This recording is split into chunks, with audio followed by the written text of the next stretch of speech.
Well, this is week one digital office hours. I am recording this at home on an older laptop, or as Margaret and I have joked, guerrilla style, because it is Martin Luther King's birthday holiday and I am working from home on this day.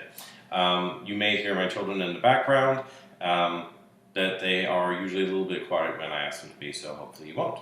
I'm also going to be trying to do this in as few takes as possible, so wish me luck and hopefully it turns out well.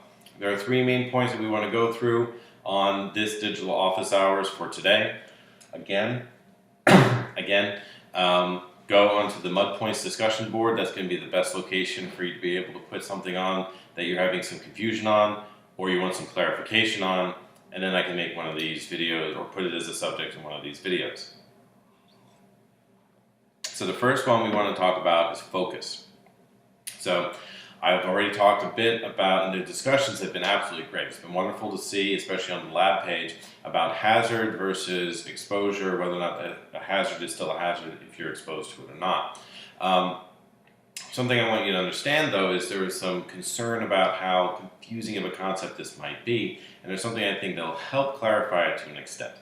So if you take your thumb and you put it out in front of yourself, and this is a technique we used to use in firearms training where you need to find out which eye was the dominant eye, and you want to be able to understand how to actually acquire a target. So you put your thumb out in front of yourself and you close one eye. So I close my left eye because I'm right eye dominant, which is good because I'm right-handed. So I put that on something, I have my thumb covering a picture in the background, and I can either focus on the picture or I can focus on my thumb. I cannot focus on them both at the same time. Now, the thing is, first of all, they're both important. I want to know what I'm looking at, and I want to know what I'm using as a reference for how I'm looking at it. So in the case of a firearms instruction, your front sight is essentially where your bullet's going to go, and then your target is hopefully where your bullet is going to go. There's a lot of other aspects that come into whether or not it will get there. Wind speed, humidity, heat, velocity of the round, whether or not you were breathing, hiccuping, got bumped, there was an earthquake, whole bunch of different things that could come into play, whether or not you're actually going to get something on target. And this is actually a really good way of highlighting what we need to try and do in environmental health and environmental health sciences. There are a myriad of ways that which a carcinoma can develop in a person. They could have been exposed to chlorofluorobad stuff, plus Helicobacter pylori, plus they have spent an inordinate amount of time outside in UV exposure, all of which led to their eventual disease endpoint, which was cancer. You could have something similar where somebody got exposed to a very small amount of norovirus and now they have a gastrointestinal infection. Or you could have somebody else who was exposed to the same amount, but they don't have a binding site, so they don't get a gastrointestinal infection. There's a whole number of different ways of trying to focus on the same result, some disease endpoint that we want to try and prevent. So, do this at home. A couple things will come out. One, you'll find out if you're left or right eye dominant, or you could be both eye dominant. That's incredibly rare. But you'll find that out. The other thing you'll be able to do is kind of see in a visual context how focus needs to change. Now, to take this another step forward, you do the same thing. You put your thumb out. You have the one eye closed. You can kind of see it like this, right? So you have your thumb like that and your one eye closed, and then you eventually open your eye. So now I'm looking at another picture. It's in the distance, and I either have two pictures and one thumb, or two thumbs and one picture, depending on what I'm focusing on. So if I'm focusing on my thumb, I get two pictures. If I'm focusing on the picture, I get two thumbs. Same basic rule applies. Now we've just raised the complexity in general. So now let's say that is something along the lines of, excuse me, MRSA. You could end up with something along the lines of a throat infection. There have been some inhalational cases, a little bit rarer, but the main route of exposure is cutaneous or surface of the skin. Multiple routes of exposure from one hazard overall can have multiple disease endpoints, and you can see how this starts expanding out. I think it's just a really simple, relatively simple way of contextualizing in your own home, in an experimental basis, what it is that you're going to be able to try and focus on. So that's always fun. Then you can take another step forward if you want, and you can put up two fingers and one thumb, and now you have to keep the thumb in balance in the middle and keep it on focus and know what it's on top of. And you can see the next layer of complexity. So now what we're doing is we're trying to control it via water treatment or some other option. We're still trying to keep track of what that hazard is, and we're still trying to keep track of making sure that we don't have that disease endpoint. So something along this line where you're trying to balance it out, and you can see how this starts expanding the overall scope of what we're trying to do and expanding the complexity of what it is we're trying to accomplish as well. Another question ended up revolving around nature and environment by way of exposure to a hazard, or how I was taking the question overall. The basic idea comes down to this, and I use the example of crude oil again. Crude oil in the natural environment is a hazard. So if you come in contact with it, it poses a health risk, therefore we can classify it as a hazard.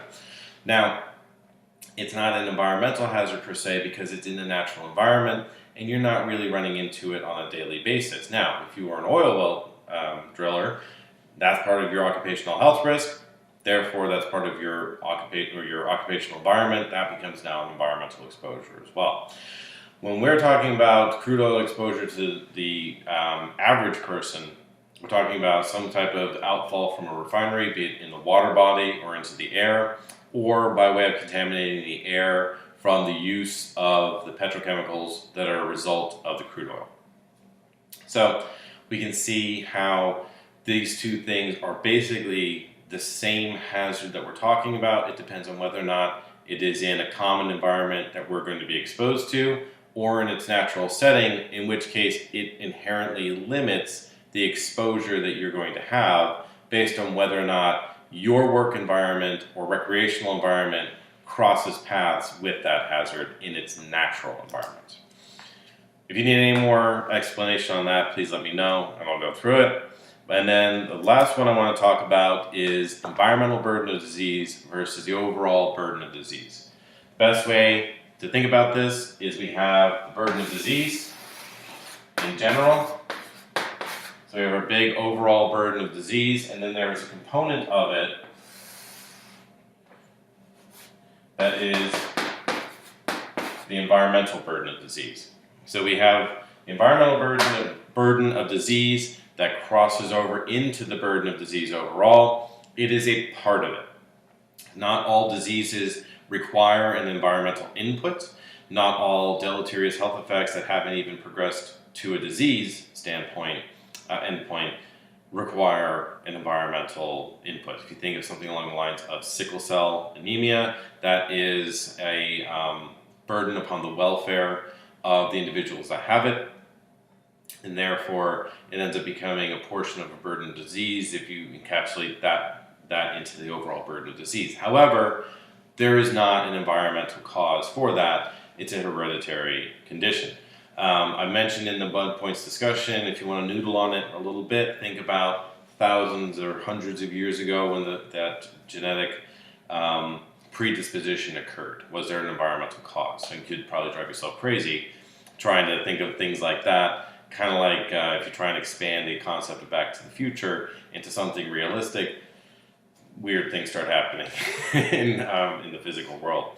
So, other thing to remember is that the environmental burden of disease is a good baseline to be able to make comparisons on a global scale. This is the World Health Organization that put this out. Therefore, they're worried about developed and developing nations, and they want to be able to have an ability to make an assessment of environmental quality, environmental health protection, environmental health in general over the entirety of the globe. So, environmental burden of disease gives a good baseline to be able to make that comparison as well. Those are the main points from the Mud Points lecture. We had some back and forth on some of the other topics as well. If I haven't addressed your overall question that was in the Mud Points you can't post into anymore, so send me an email or make your own discussion board if you want, like Mud Points Revisited or something like that. But overall, what we're going to be seeing is in some of these questions, when we're talking about low tonnage versus high tonnage, it's the same as if we say something along the lines of flux, or some other way of trying to characterize the amount of something that goes from one location to another location. So All of these terms will become much more clear when we get, especially when we get to week 3. But as a heads up, when we're talking about in week 2, we have a guest lecturer, Dr. Noblo. He is much more knowledgeable on genomic effects and how they result in disease, as I am compared to me at this point. So he is volunteered to lecture for this week. This is quite technical. If you feel as though you need some more fundamental groundings, a reintroduction or a crash course into genes and genomic methods or epigenetics or something along those lines, let me know and I'll put them in the module readings. But for right now, I think everyone will be able to make it through his lecture overall, as he starts quite basic, then he goes into some very technical pieces, and then he brings it into case studies for you to be able to contextualize what it is that he was talking about. Any questions, let me know. Please feel free to make sure that you fill out those mud point discussions, and we'll see where we can go from there. I try to make sure I post responses as we go along before we culminate in this digital office hours. Thank you very much, and enjoy your week ahead.